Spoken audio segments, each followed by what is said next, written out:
रहना है खुश तो इन कामों से करे तौबा। गौतम बुद्ध से जाने किन गलतियों से बर्बाद हो जाता है जीवन। गौतम बुद्ध हमेशा अच्छे कर्म करने और खुश रहने की सलाह देते हैं।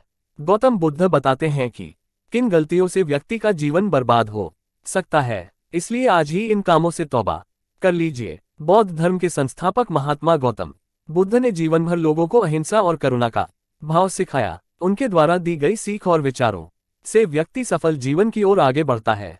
यही कारण ही कि भारत समेत कई देशों में बुद्ध को मानने वाले लोग हैं।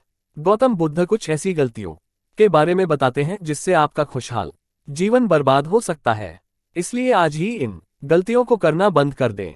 जानते हैं क्या है वो गलतियां? सलाह और ज्ञान उसी को दें जिसे आवश्यकता है। कई बार हम सामने वाले की नजरों में खुद को बुद्धिमान दिखाने के लिए भी सलाह देने लगते हैं, फिर चाहे सामने वाले को आपके सलाह की जरूरत रहे या नहीं। ऐसे लोग बुद्धिमान की जगह मूर्ख साबित होते हैं। सलाह देने वाले लोग भी दो तरह के होते हैं।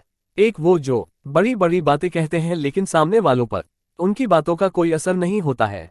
वहीं दूसरे ऐसे लोग जो यदि एक शब्द भी कह दे तो लोगों का हृदय कांप उठता है। इसलिए ज्ञान देने से पहले आपको अपने शब्दों को कीमती बनाने की जरूरत है। एक बार बुद्ध रास्ते से गुजर रहे थे, तभी एक सन्यासी उन्हें देख उनकी तेज से आकर्षित होता है। व्यक्ति बुद्ध से कहता है, मुनिवर क्या आप कोई देवता है? बुद्ध कहते हैं नहीं।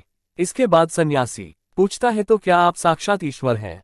बुद्ध कहते हैं नहीं, मैं तो तुम्हारी तरह ही एक साधारण सा मनुष्य हूँ, लेकिन फर्क यह है कि मैं जाग गया हूँ और तुम अब तक सोए हुए हो। सन्यासी बुद्ध से कहता है, आपके चेहरे का तेज को देखकर लगा कि आप एक सिद्ध पुरुष हैं, इसलिए मैं ये जानना चाहता हूँ कि आपके मार्गदर्शक या गुरु कौन है? बुद्ध कहते हैं, प्रारंभ में मेरे कई गुरु थे लेकिन आत्मज्ञान के मार्ग पर मैं अकेला ही चला और सैकड़ों गलतियां भी की। फिर मैंने स्वयं आत्मज्ञान को प्राप्त किया। ये सुनते ही सन्यासी बुद्ध को पाखंड और घमंडी समझने लगता है। वह बुद्ध से कहता है, तुम अपने गुरु का श्रेय छीन रहे हो। बुद्ध ने जो कहा वो सही था, लेकिन सन्यासी ने बुद्ध के उत्तर को गलत समझा। इसके बाद बुद्ध ने उस सन्यासी से एक शब्द भी नहीं कहा, क्योंकि बुद्ध सन्यासी को समझाने के लिए अपनी ऊर्जा और समय को बर्बाद नहीं करना चाहते थे। इस कहानी से इस बात का ज्ञान मिलता है कि सलाह या ज्ञान केवल उसे ही दीजिए जिसे उसकी आवश्यकता है।